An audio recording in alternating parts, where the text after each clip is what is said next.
अंदर भय घुसता जा रहा है, डर घुसता जा रहा है। सत्यता के नाम पर, धर्म के नाम पर हमको बार बार डराया जा रहा है।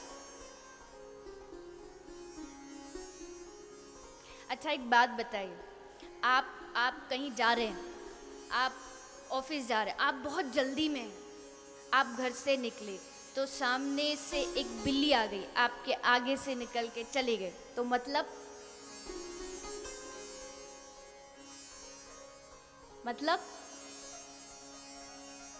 क्या?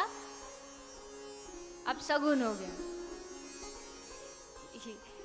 आप जल्दी में थे, आगे से बिल्ली निकल गई, सीधा सा मतलब है कि बिल्ली आपसे ज्यादा जल्दी में थी। आप तो थे ही जल्दी में, पर बेचारी बिल्ली आपसे ज्यादा जल्दी में थी तो चली गई, क्या फर्क पड़ गया? तुम पहले जाओ या बिल्ली पहले जाए, लेकिन वो सत्यता के नाम पर डर को घुसा दिया। कहीं मैंने पढ़ा हुआ देखा था कि कलयुग में वास्तविकता में तो आदमी ही आदमी का रास्ता काटता है, बिल्ली तो बेचारी आज भी बेरोजगार बैठी है, आज भी काम धंधा नहीं उनके पास, यहाँ तो आदमी ही आदमी का रास्ता काटता है। बेचारे पशुओं को क्यों दोष देते हो?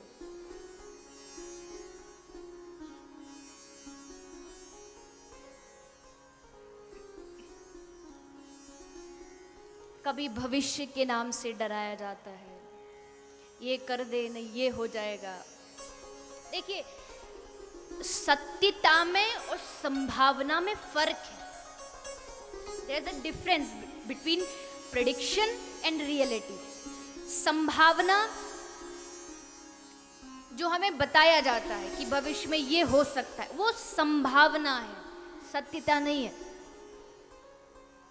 आप किसी डॉक्टर के पास जाते हो, डॉक्टर आपका चेकअप करता है और फिर आपको बताता है कि भैया आपकी तबीयत कुछ ठीक ठाक नहीं है, आप ज़्यादा आजकल मीठा खा रहे हो, आप अगर संभले नहीं तो आपको डायबिटीज़ हो सकती है, शुगर हो सकती है। ये संभावना है, सत्यता नहीं है। लेकिन अगर आप कहें कि ऐसे कैसे हो सकती है, अभी तो नहीं है, मैं अपनी डाइट, अपनी दिनचर्या बदल दूंगा, मैं मीठा खाना बंद कर दूंगा, देखता हूं कैसे होती है। आप अपनी दिनचर्या बदलोगे, वो संभावना थी, लेकिन आपने उसको सत्यता बनाया। वैसे जो हमें भविष्य बताया जाता है, मैं ये नहीं कहती कि वो झूठा है, लेकिन वो सिर्फ संभावना है, सत्यता आप बनाते हो। किसी ने कहा कि तुम्हारे साथ ये होगा भविष्य, आज ही निर्णय कर लो, मैं अपने कर्म इतने अच्छे आज से शुरू कर दूंगा कि किसी दुनिया की किसी व्यक्ति की ताकत नहीं कि मेरे भविष्य को कोई बिगाड़ सके। मैं आज इतना हरि नाम लूंगा कि भविष्य कैसे बिगड़ सकता है। भविष्य उनका बिगड़ता है जिनका वर्तमान बिगड़ा हुआ है, उनका भविष्य बिगड़ता है।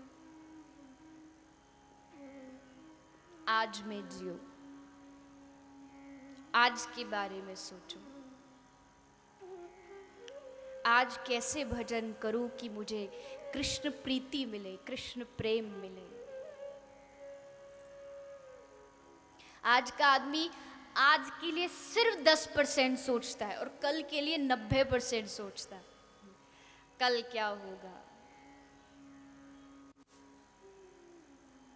क्या होता है, कोई पति पत्नी थे, तो पत्नी जो थी वो गर्भवती थी, तो पति पत्नी ने सोचा चलो पंडित जी के पास अपनी जन्मपत्री दिखा के आते, तो दोनों चले गए। तो पंडित जी ने जन्मपत्री देखी तो बोला, सेठ जी आपके घर तो पुत्र रत्न आने वाला है, आपके कुल का दीपक आने वाला है, चिराग आने वाला है, मतलब बेटा होगा। अब दोनों सेठ सेठानी घर आ गए। अब रात को बैठे बैठे बात कर रहे, बोले बेटा होगा, बड़ा होगा, पढ़ाई करेगा, इसको तो बड़ा होकर, माँ बोली इसको तो बड़ा होके मैं इंजीनियर बनाऊंगी। पिता बोला अरे नहीं नहीं, कौन इंजीनियर बनाए, इंजीनियर की कमी है आज, जहाँ देखो इंजीनियर ही इंजीनियर घूम रहे हैं। कोई बैठा तो बुरा मत मानना, लेकिन अरे हम तो अपने बेटे को डॉक्टर बनाएंगे, एमबीबीएस डॉक्टर बनाएंगे। तो पत्नी बोली नहीं नहीं, हम डॉक्टर नहीं बनाएंगे, हम तो इंजीनियर ही बनाएंगे। और दोनों में बहस छिड़ती छिड़ती इतनी बढ़ गई, तलाक तक बात पहुंच गई। अब तलाक की बात आई तो कोर्ट पे पेशी लगी, तो जज साहब वहाँ बैठे, सारे लॉयर खड़े दोनों पक्ष के, तो पूछ रहे कि भैया किस लिए लड़ाई हो रही है। अरे लड़ाई हो रही, ये कहती इंजीनियर बनेगा और हम कहते डॉक्टर बनेगा, अब आप ही बताओ। तो जज ने कहा भैया तुम क्यों लड़ रहे हो, अरे डॉक्टर बने इंजीनियर बने, अपने बेटे को बुलाओ, उससे पूछ लो डॉक्टर बने कि इंजीनियर बने, बुलाओ उसे। आप दोनों बैठे बैठे सोचे। तो जज पूछ रहा कहाँ है आपका बेटा। पत्नी बोली नहीं नहीं, हम डॉक्टर नहीं बनाएंगे, हम तो इंजीनियर ही बनाएंगे। और दोनों में बहस छिड़ती छिड़ती इतनी बढ़ गई, तलाक तक बात पहुंच गई। अब तलाक की बात आई तो कोर्ट पे पेशी लगी, तो जज साहब वहाँ बैठे, सारे लॉयर खड़े दोनों पक्ष के, तो पूछ रहे कि भैया किस लिए लड़ाई हो रही है।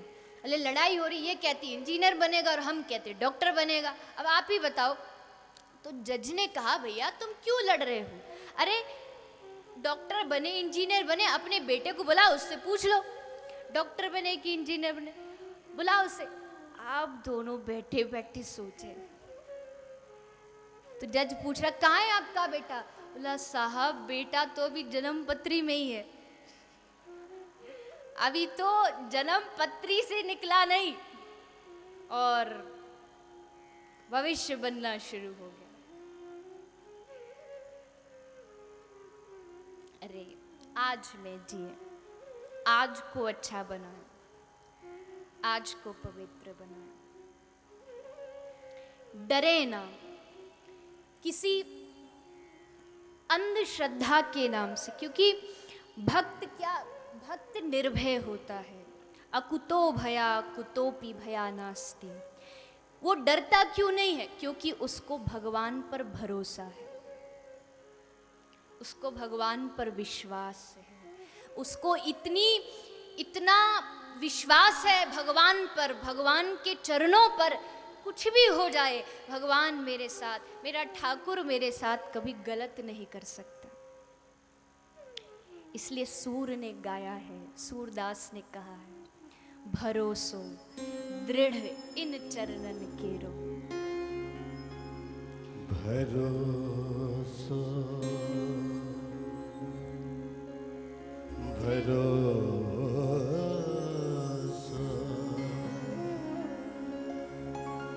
दृढ़ चरणन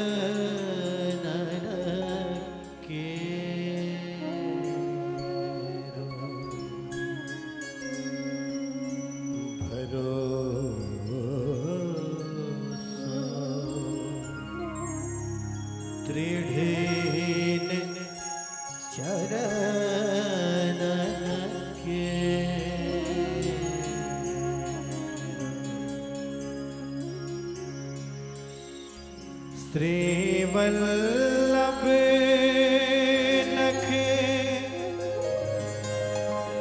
चंद्रे चटाविन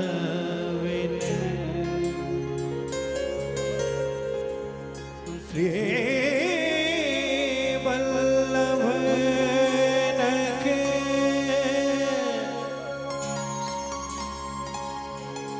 चंद्रे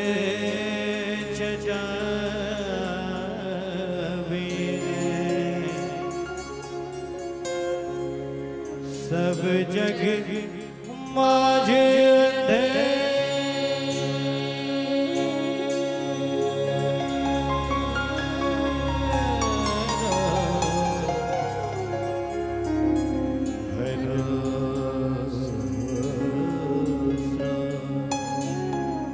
दृढ़ चरण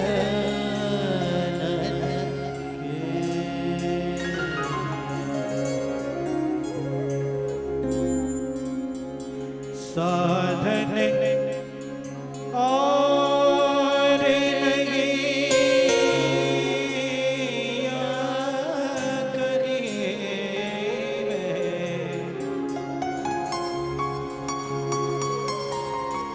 साधन और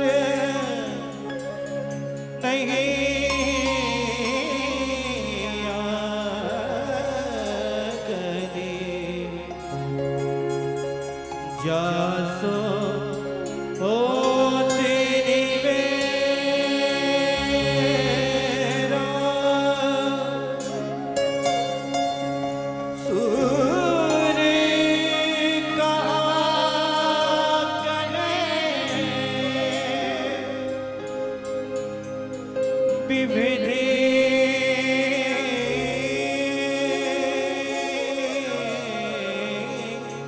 आधेरो बिना मोले को चेरो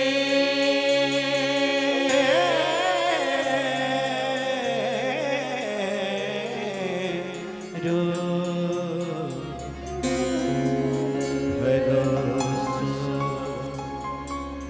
त्रिधीन चरण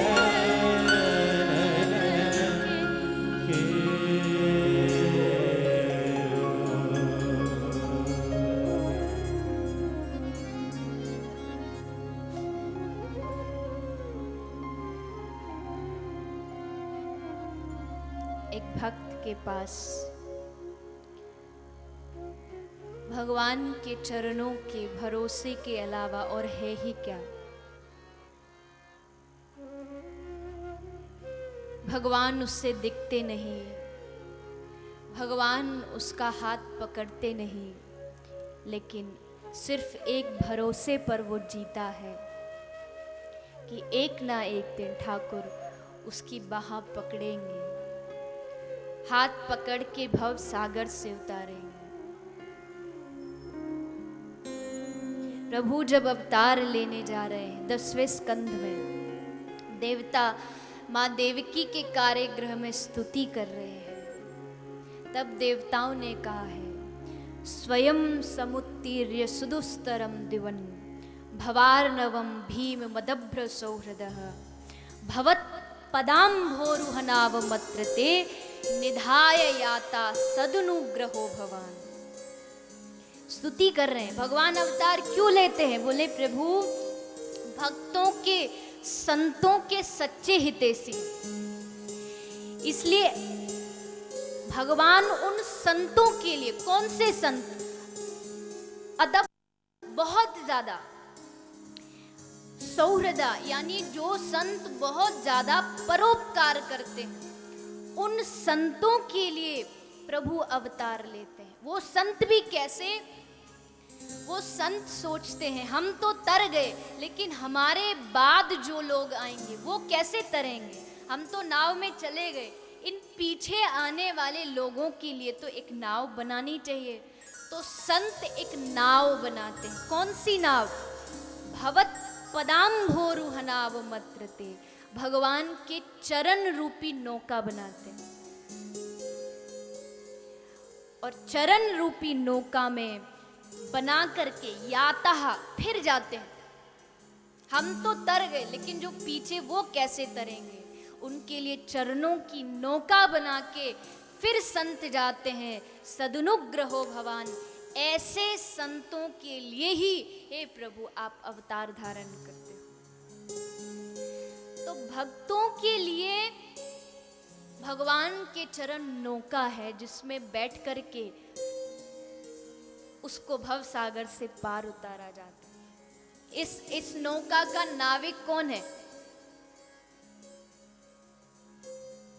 नौका का चालक कौन है? भगवान तो भगवान की तो रूपी नाव है, उनके चरण रूपी। तो केवट तो कोई और होना चाहिए, चप्पू चलाने वाला। इस नाव का नाविक है हमारे सदगुरु। वो बैठे, कुछ नहीं करना। कितनी एक एक बार शरणागत होकर तो देखो। शरणागति से कीमती उपाय और क्या होगा, इतना आसान। सदगुरु नाव चला रहे हैं, नाव भगवान के चरण बने हुए हैं। हमें तो कुछ नहीं करना, बस एक काम करना है, हमें पूरे भरोसे के साथ अपने आप को इन दोनों के चरणों में अर्पित करना है। पूर्ण भरोसा, शर्त है पूरा भरोसा, पूरा विश्वास। ये नहीं कि आज सुख आया तो हाँ ठाकुर तो ही सब कुछ है, और दुख दे दिया तो लेके गंगा जी में बहा देते। बोले ये कुछ करने वाला नहीं, पीतल की मूर्ति है। ये भरोसा थोड़ी है, इसको तुम भक्ति कहते हो। हम पहले भक्ति करते थे पर बीच में कुछ ऐसा हो गया, हमारा भगवान से विश्वास उठ गया। तुमने कभी भरोसा किया ही नहीं, किया होता तो तुम ये बात नहीं कहते कि विश्वास था पर हट गया। तुमने अभी भक्ति को चखा ही कहा। भक्ति तो ऐसा नशा है, ऐसा नशा है, लग जाए तो छूटता नहीं। शराब का फिर भी नशा मुक्ति केंद्र है, इसका कहीं नहीं है, पूरी दुनिया में कहीं नहीं है। पूरी दुनिया में ऐसा कोई नहीं कि इस नशे को उतार सके। हाँ, चढ़ता थोड़ी देर में है, जरूर चढ़ने में थोड़ा टाइम लगता है। एक कथा सुन ली, 2 सुन ली, 10 सुन ली, कुछ नहीं हो रहा, पर सुनते रहो, सुनते रहो। एक दिन ऐसा नशा चढ़ेगा। कथा में बैठे हो, अपने साथ तुम्हें अपनी पड़ोसन दिखती है, अपना पति दिखता है, बेटा दिखता है, लेकिन एक दिन ऐसा भी आएगा जब कोई आपके कंधे पर हाथ रखेगा और आप पीछे मुड़ के देखोगे तो स्वयं ठाकुर खड़ा खड़ा मुस्कुरा रहा होगा। वो दिन भी आएगा, वो नशा भी किसी दिन आएगा। धीरे धीरे आए, छोड़ो मत, पीछे पड़ जाओ। कब तक नहीं सुनेंगे भगवान भी। एक बच्चा रोज चिल्लाए पापा खिलौना चाहिए, एक दिन ना सुने, 2 दिन, कभी तो सुनेगा। ये नशा है। इसलिए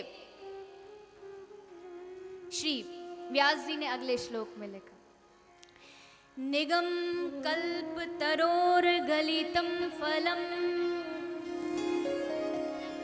सुख मुखात् मृत्यु द्रव्य संयुतम पिबत भागवतम रसमालयम मुहुरहो रसिका भुवि भावुका।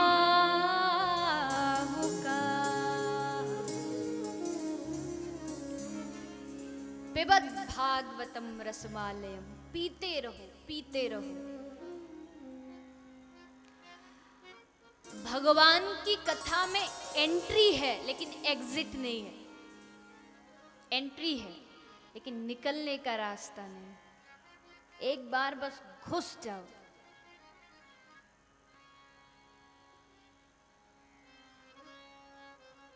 गोपियों ने कितनी सुंदर बात कही। गोपियां कह रही, भागवत के 10वें स्कंद गोपी गीत गाया, तव कथामृतम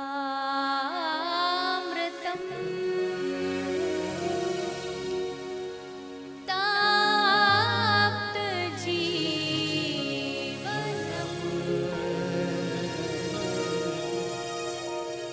कविभिरीडितम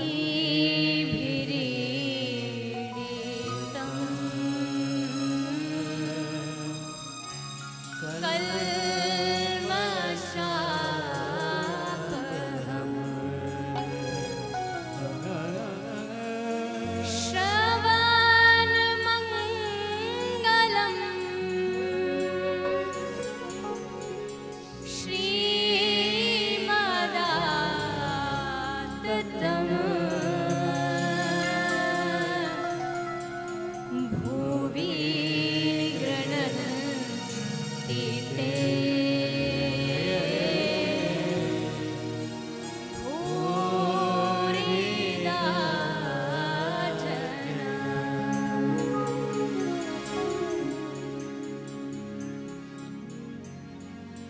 विस्तार की व्याख्या तो हम जब गोपी गीत आएगा तब करेंगे, लेकिन गोपियों का भाव।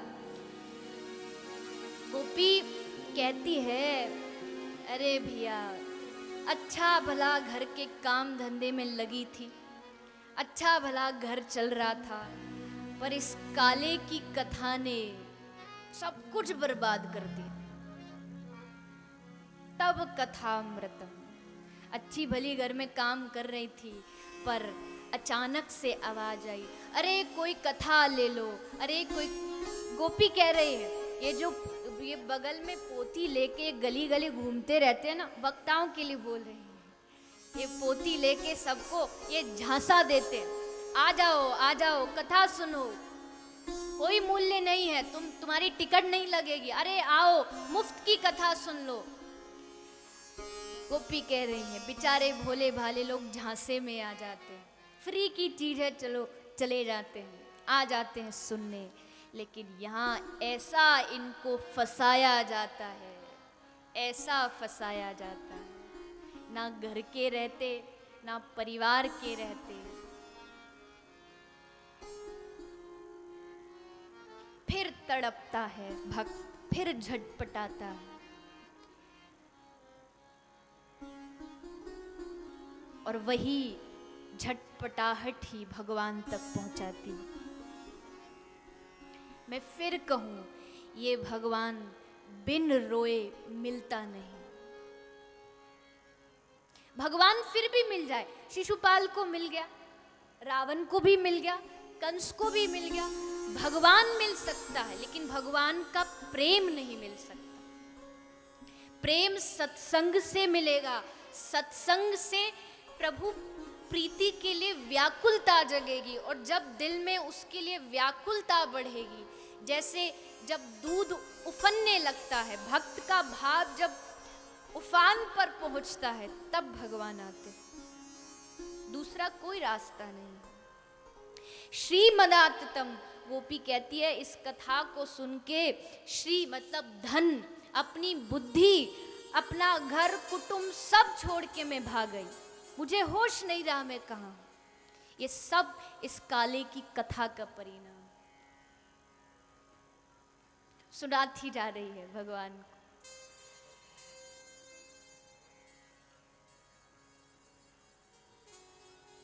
जब वैराग्य आए,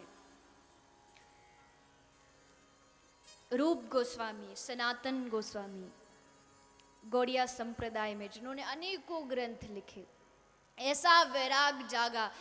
एक बड़े गौड़ नरेश के यहाँ एक बड़े मंत्री पद पर थे, लेकिन ऐसा वैराग जागा, सब कुछ छोड़ छाड़ के 20 लाख स्वर्ण मुद्रा, आप सोच के देखो, आज से 500 साढ़े 500 साल पहले 20 लाख सोने की मुद्रा बांट के, ऐसे फेंक करके मिट्टी के समान एक कंबल लेके चल दिए वृंदावन की ओर। और वृंदावन आके मन में विचार आया, तू अपने आप को त्यागी समझता, कैसा त्यागी है हम? अरे अपने लिए कंबल लेकर के आए हैं, एक कंबल तुमसे छोड़ा नहीं गया, तुम काहे के वैरागी हो? और कंबल भी उठा के फेंक दिया कोने में, एक गूदड़ी में जीवन व्यतीत करने लगे। श्री चैतन्य महाप्रभु की कृपा, ऐसा हवा का झोंका लगा, सब छोड़ छाड़ दिया। भक्ति कोई स्थिति नहीं देखती। कुछ लोगों के मन में विचार होता, भक्ति जिनके पास धन नहीं होता, जो गरीब होते, अनपढ़ होते, उनका काम है। किसने कहा?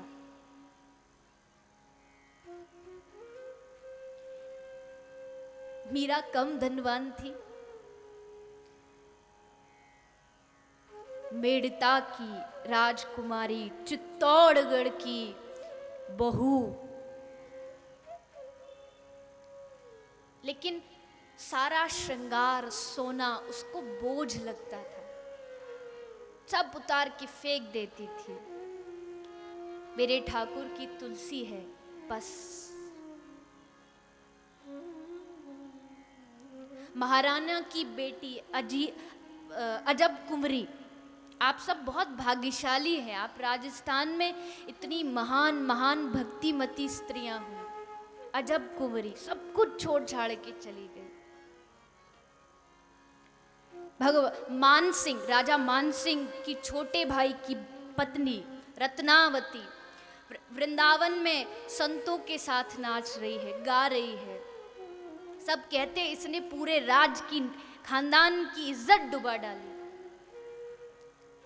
मान सिंह ने, पति ने शेर को, सिंह को भेज दिया, जाएगा खा जाएगा। लेकिन जब वो सिंह आया, रत्नावती उस सिंह को नरसिंह भगवान समझ के प्रणाम करती। और यही मीरा के साथ भी हुआ, सेम घटना। अकबर की बीवी, ताज बीवी अकबर की बीवी थी, लेकिन कहती है हूं तो मुगलानी पर हिंदवानी वे रहूंगी मैं। हूं मुगलों की, लेकिन इस कृष्ण ने मेरा चित्त का हरण कर लिया। भक्ति के लिए आपके पास क्या वो शर्त नहीं है, आपके अंदर बस पात्रता होनी चाहिए। तो ऐसी हे प्रभु आपकी कथा है। इस कथा में भाव कहाँ से मिलेगा? मुहु रस को रसी भुवि भावुका। इस कथा में रस देने वाले हैं कृष्ण और भाव देने वाली है स्वयं श्री राधा रानी। गांठ बांध लीजिएगा, बिना राधा रानी की कृपा के कोई भी भागवत संपूर्ण नहीं हो सकती। भागवत पे राधा नाम नहीं है, लेकिन महापुरुषों से, अभी हमारे श्रीधाम वृंदावन में ही परम पूज्य जगत गुरु श्री राम भद्राचार्य जी महाराज की कथा हुई भागवत। आपने शायद देखी हो, संस्कार पर आई थी, मुझे भी जाने का अवसर प्राप्त हुआ। तो उनका विषय यही था, भागवत में राधा रानी की चर्चा कहाँ कहाँ आई है। बड़ा अच्छा 7 दिन तक पूरा राधा रानी परक उन्होंने भागवत का अर्थ किया। कौन कहता है भागवत में राधा नाम नहीं?